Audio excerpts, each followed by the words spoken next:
ਦਿੱਲੀ ਨੂੰ ਜਾਂਦੀ ਹੈ। ਕਿਸਾਨ ਮਜ਼ਦੂਰ ਸੰਘਰਸ਼ ਕਮੇਟੀ ਨੇ ਬੀਤੇ ਦਿਨੀ ਐਲਾਨ ਕਰ ਦਿੱਤਾ ਸੀ ਕਿ ਅਸੀਂ ਦਿੱਲੀ ਵੱਲ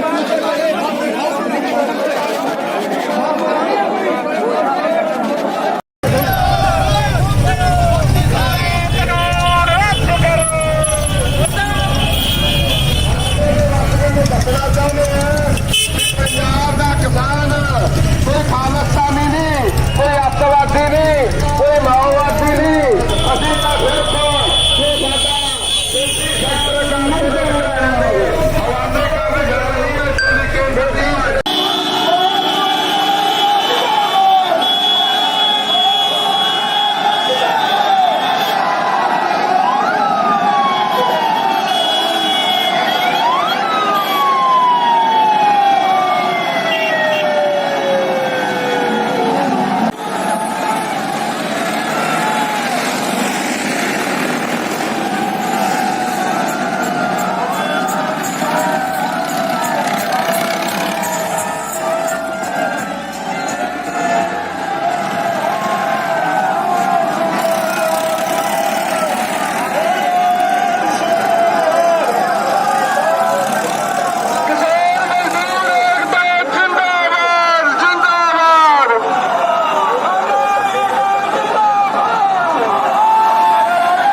बिल्कुल हौली